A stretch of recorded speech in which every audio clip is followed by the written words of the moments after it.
Okay. Well, thank you for that question. Um, Kind of stumped me there for a second. Yeah, we have time to answer that. It's not what we came here to talk about. We came here to talk about the shadow self in Buddhism, um, which is a presentation I gave last night at the C.G. Jung Center here in town. And I tend to, well, I'm invited 2 to 3 times a year to teach psychoanalysts about Buddhist psychology, and which is something I really enjoy. As a Buddhist monk, I'm also a therapist. One becomes a therapist once they're ordained by default. In the United States, we call that pastoral counseling. And there's a move now to certify pastoral counselors. Unfortunately, it's always in context of Christianity. And since we reject the fundamental precepts of Christianity, of their theology, not necessarily what Jesus taught, uh, most of us refuse to take that examination. Most of us refuse to get involved with that. And a lot of Buddhist organizations, San Francisco Zen Center for one, have created these chaplaincy courses. And to be quite honest with you, all these certifications really aren't worth the paper they're written on. You've either got it or you don't got it, is basically what it is. Um, it's like ordination certificates. It's really funny to talk about them because for the first 35 years of my practice as a Buddhist, nobody had ever seen an ordination certificate. Now everybody's demanding them. The first time I saw one was 1998, I believe. And that was from the International Buddhist Meditation Center in Los Angeles. And they did it as a courtesy, just something to hang on your wall if you desired to do that. Then in the past 5 years, I've done maybe 150 ordination certificates of various kinds, charter certificates of various kinds. And like I said, 50 years ago, that would have been unheard of to do these.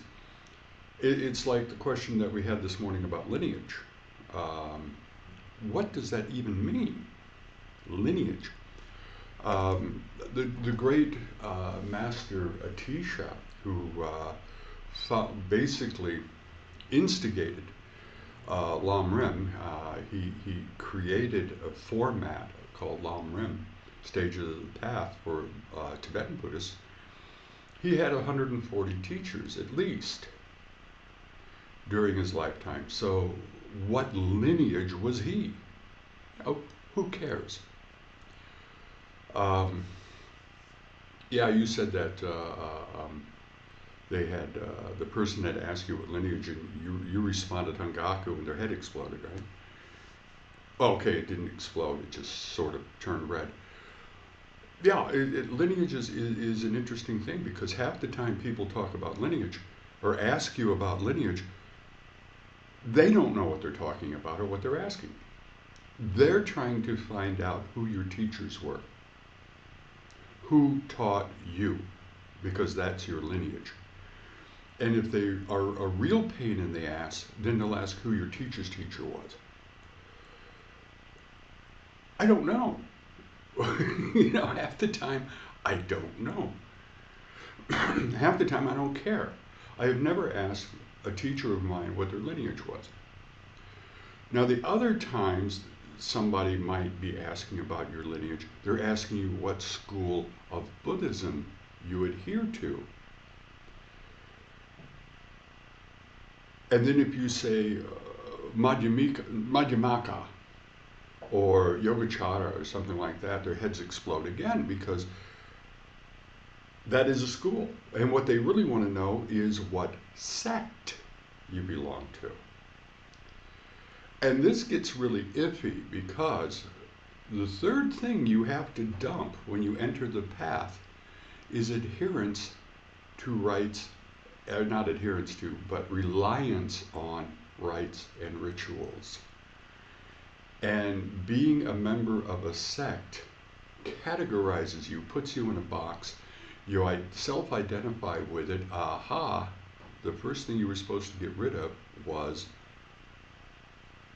your view of persons. And so you accept that sect, you identify as Soto Zen, Rinzai Zen, Jodo, Shin, Tendai, whatever, and then suddenly you're stuck, you're imprisoned, you're stuck there in that category. And somebody will identify with that, self-identify with it, have a self-view that they are, I am an esoteric Tendai. And the next thing you know, they have doubts about other people's practices. Well, doubt was the second thing you were supposed to get rid of.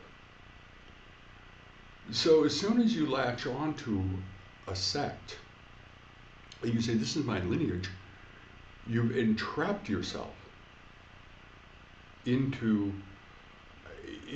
something, in an idea, a view, which will keep you imprisoned, literally imprisoned in samsara. That's one of the reasons why the former master, now retired, Master Taisho, fought tooth and nail against identifying strictly with Tendai, or strictly with Pure Land before that. The idea was to have an all-encompassing, a comprehensive form of Buddhism that was not tied to a view, a particular structure of thought. And the reason for this, I think, is very, very plain, because the historical Buddha only spoke about one lineage. And even in the Buddha's lifetime, there had already formed several different lineages of teachers. There's the Sariputra lineage, the Kasyapa lineage. There was even an Ananda lineage at that time. Before the Buddha's death, these were lineages of teachers. Ultimately, all the teachings came from the Buddha.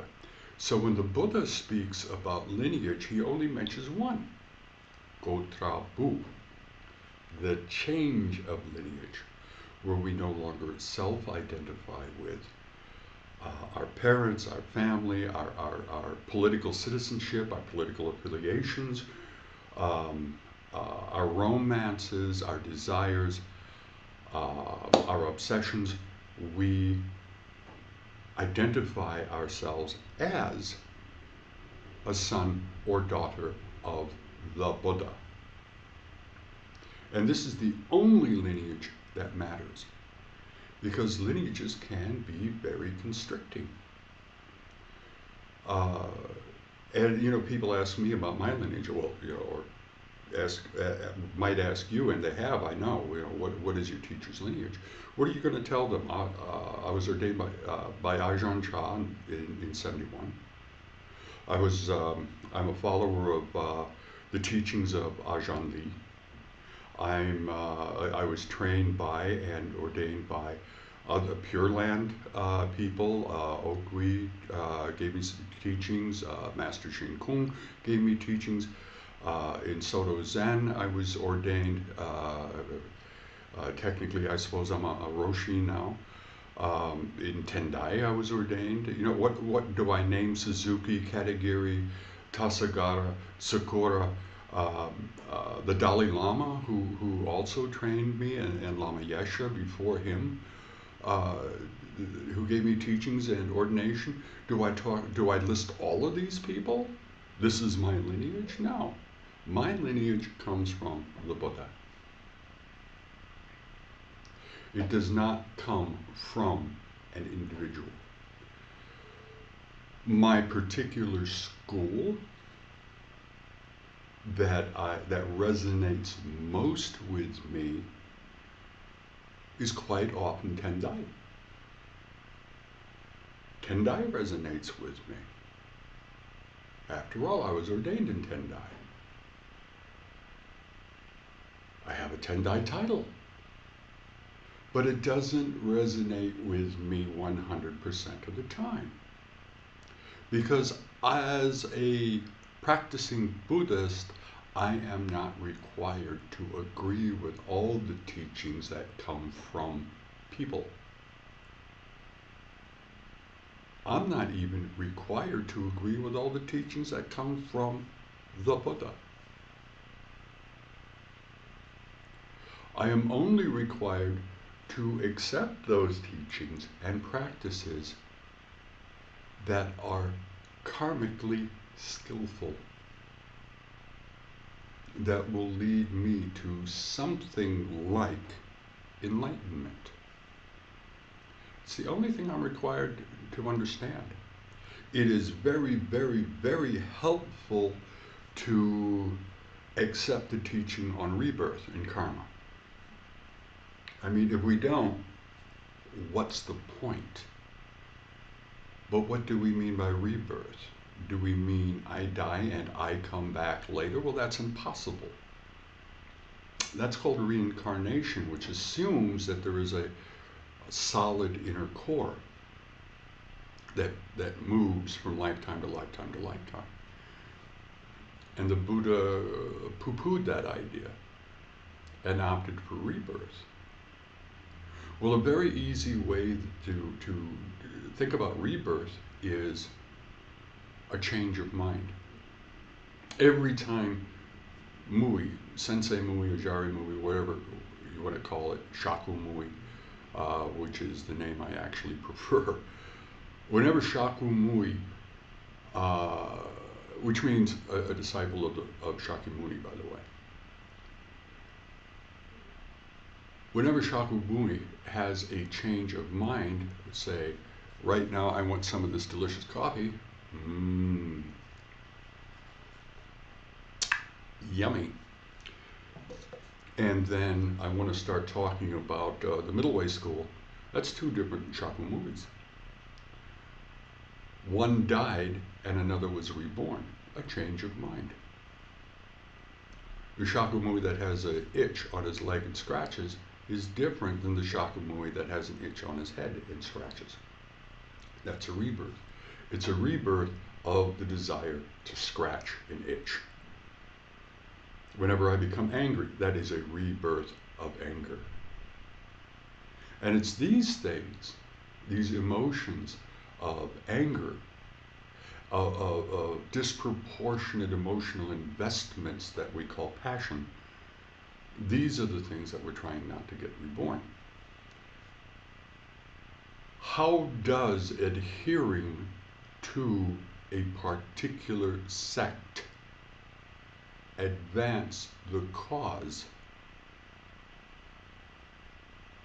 of stopping the rebirth process?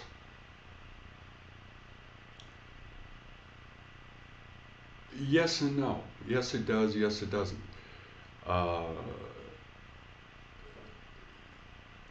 It depends on the individual. If a person, this is a terrible way to put it, but if a person is in a position where they need a crutch, where they really need a very rigid structure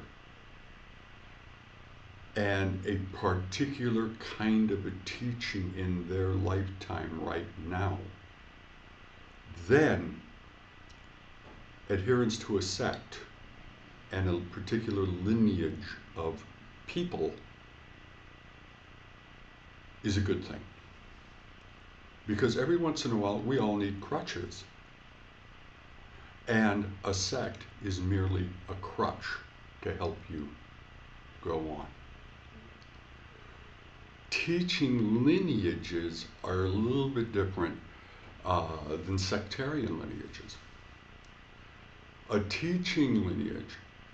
Well, yeah, okay, here's another secret about sectarianism. Only if you're claiming to be an ordained monastic do you need to adhere to a sect if you want to go to their monastery and practice there. That's in theory, and that's more a Mahayana theory than a Theravadan theory. Because I have practiced as a monk in Theravadan monasteries, Zen monasteries, Pure Land monasteries, Chan monasteries. I've practiced in all these as a monk, and nobody ever asked me what my sect was in those practices. It's not when I walk down the street and Joe Blow recognizes that I'm a Buddhist teacher, they ask me what sect I belong to. Because it's irrelevant. Especially in a sect like Tendai, where you have hundreds of practices from hundreds of different sects. And somebody's going to ask you what your lineage is, and you just name your teacher. Well, who taught them? I don't know. What does it matter? Who taught you really doesn't mean a lot. And who taught your teacher doesn't mean a lot. What they're asking for is a pedigree. Are you a dog that you need a pedigree? No. You're a human being. And the teachings have to work for you. Some of the teachings His Holiness the Dalai Lama has given me do not work for me. They actually slowed my practice down. It doesn't mean he's a bad guy or a bad teacher or the teaching was wrong. It just doesn't resonate. It's not something I can use. So, I don't use that lineage of teachings very much. Do I use what the Dalai Lama has taught me? Yes. Every day. Do I use the teachings from that particular lineage that he was teaching me? No, I do not, because they don't resonate. They don't work for me. So lineage is a very, very iffy thing. So to some people, it means a great deal. Really, it makes a great, because now they can identify you. They can put you in a category. Hongaku is an interesting thing because in Hongaku we teach our own spin on things. So Hongaku could be a school. I don't know, only time will tell. Maybe in 100 years somebody will say, oh, they're from the Hongaku school. That's one aspect. Hongaku has a definite lineage. As an organization, it has a lineage, and that lineage is Tendai and Pure Land. It's a mixed lineage. Most of our teachers have mixed lineages. They had lineages from Zen, or they had lineages from Pure Land, or they had lineages from Tibet, one of the Tibetan schools. Almost all of us have mixed lineages. And at the end of the day, on your deathbed, you look at what lineage you're with, you'll see that your lineage is mixed too. The other interesting thing is on lineage, you can only go back to your teacher. I am of so-and-so's lineage. I was directly taught by them. You can't go back to their teachers because 99% of the time you don't know who their teacher was. In Zen, I had a teacher. I knew who their teacher was because their teacher was also my teacher. And I knew that. So that's the only time that I knew who their teacher was. And that ultimate teacher that we got the lineage from was Shenru Suzuki. I don't know who taught Shinru Suzuki, and it didn't matter because I'm not accepting or judging that teacher. I'm looking at Shinru Suzuki for teachings. And as time goes on, we reinterpret what we have learned from teachers. And then we develop a whole new lineage that is ours. But ultimately, it has to come from the Buddha.